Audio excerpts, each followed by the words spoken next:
భారత్‌ని ఎప్పుడు ఆదుకోవాలో, ఎలాగ ఆదుకోవాలో రష్యాకి తెలుసు. రష్యాని ఎలా బలోపేతం చేయాలో, రష్యాని ఏ విధంగా నిలబెట్టాలో భారత్‌కి తెలుసు. ముఖ్యంగా ఈ 10 సంవత్సరాల కాలంలో ఇంకా ఆ యొక్క సంబంధాలు ఇంకా బలంగా మారుతున్నాయి. అయితే ఆగస్టులోనే ఎప్పుడో జయశంకర్ గారు రష్యా వెళ్లారు. కానీ ఆయన S-400 కోసం మాత్రం వెళ్ళలేదు. అంతకుముందు దాని గురించి మాట్లాడేశారు. అలాగే మన రక్షణ మంత్రి మాట్లాడేశారు. మన అజిత్ దోవల్ గారు కూడా మాట్లాడేశారు. కానీ జయశంకర్ గారు ఎందుకు వెళ్ళారనేది చాలా మందికి తెలియలేదు. కానీ అప్పుడు పుతిన్ గారితో మాట్లాడినప్పుడు దేని గురించి మాట్లాడారంటే 5th జనరేషన్కి చెందినటువంటి స్టెల్త్ యుద్ధ విమానాలు Su-57కి చెందినటువంటి డీలింగ్ మాట్లాడడానికి వెళ్ళారు. ఆ రోజు మన జయశంకర్ గారు పుతిన్తో మాట్లాడి, అలాగే ఆ రక్షణ వ్యవస్థతో మాట్లాడి అన్నీ అయిపోయిన తర్వాత త్వరలోనే మీరు గుడ్ న్యూస్ వింటారు, దీని గురించి మనం ముందుకు వెళ్దాము అని రష్యా మనకి మాట ఇచ్చింది. ఆ మాటని ఇప్పుడు నిలబెట్టుకుంది. ఇప్పుడు దుబాయ్లో జరుగుతున్నటువంటి దుబాయ్ ఎయిర్ షో 2025లో భాగంగా రష్యా కూడా అక్కడికి వెళ్ళడం జరిగింది.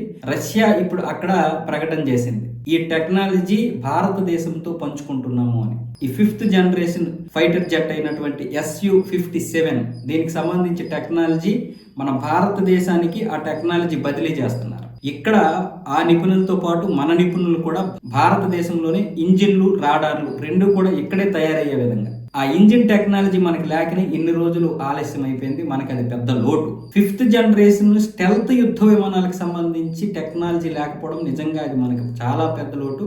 దాన్ని చూసుకునే అమెరికా గాని, చైనా గాని మనల్ని ఊరిస్తూ ఉన్నాయి చాలా రోజులుగా. మనకి ఇప్పుడు రష్యా ఈ టెక్నాలజీ ఇవ్వడం అనేది చాలా సామాన్యమైనటువంటి విషయం కాదు.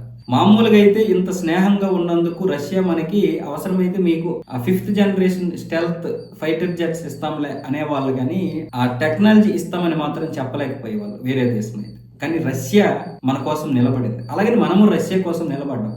అమెరికా ఎన్ని ఆంక్షలు విధించినా సరే చమురు మనం కొన్నాము అంటే అది సామాన్యమైనటువంటి విషయం కాదు.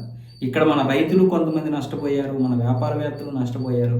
అయితే దానికి సంబంధించి ఇప్పటికే ఆస్ట్రేలియా, చైనా, అలాగే రష్యా, సౌదీ అరేబియా, ఖతర్ ఈ అన్ని దేశాలతో కూడా ఈ యొక్క ఒప్పందం కూడా మళ్ళీ సపరేట్గా అమెరికాతో మనం ఏదైతే ఒక వ్యాపారం చేసుకుంటున్నామో, రొయ్యలు కావచ్చు లేకపోతే ఇంకోటి కావచ్చు ఆక్వాలో, ఆ యొక్క దాన్ని భర్తీ చేయడానికి ఇప్పుడు ఈ అన్ని దేశాలతో కూడా మన వాళ్ళు ఒప్పందం చేసుకున్నారు. మన రొయ్యకి ఉన్నటువంటి విలువ అలాంటిది. అందుకోసమనే ఆస్ట్రేలియా 8 సంవత్సరాల తర్వాత ఇప్పుడు అనుమతులు ఇచ్చింది. చైనాకి రొయ్యలు ఉన్నాయి కానీ మళ్ళీ మన నుంచి కూడా అప్లోడ్ అవుతుంది. దీంతో పాటు రష్యా కూడా మేము కొంటాము, మేము కొనడమే కాదు మిగతా వాణిజ్యంతో కూడా దీన్ని ముడిపెట్టి మేము కూడా అమ్ముకుంటాం, మీ దగ్గర కొని మేము కూడా ఎగుమతులు చేసుకుంటామని రష్యా కూడా మాట ఇచ్చింది. మిగతా దేశాలు కూడా ఇప్పుడు మన కోసం ముందుకు వచ్చాయి. మొత్తం 40 దేశాలు కన్సల్ట్ అయితే 4 దేశాలు 5 దేశాలు ముందుకు వచ్చాయి. మిగతా 2 సంవత్సరాలు పోయిన తర్వాత ఇలాగ మనం భర్తీ చేసుకుంటూ అమెరికా దగ్గర కూడా మళ్ళీ మనం మన వ్యాపారాన్ని పుంజుకునేలా చేయాలి. అమెరికాతో కూడా మనం తెగదింపులు ఏం చేసుకోలేదు.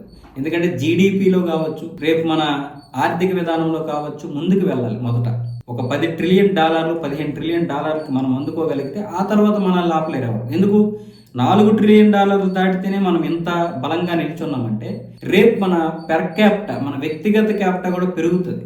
ఈరోజు $3,000 ఉంది మన పెర్ క్యాపిటా. అది కనీసం $10,000కి వెళ్ళాలి. $10,000కి వెళ్తే చాలు, అటు దేశం పరంగా ఇటు ప్రజల పరంగా దృఢంగా ఉండగలుగుతాం మనం. కాబట్టి ఇంత ఉన్నా సరే మనకి ఈ 5th జనరేషన్ స్టెల్త్ యుద్ధ విమానాలకు సంబంధించి టెక్నాలజీ లేకపోవడం చాలా లోటు అయిపోయింది. ఆ లోటును భర్తీ చేస్తుంది రష్యా. అది కూడా దుబాయ్లో ఎందుకు అనౌన్స్ చేసిందంటే ప్రపంచంలో భారతదేశం, రష్యా అలాంటి స్నేహ సంబంధమైనటువంటి దేశాలు.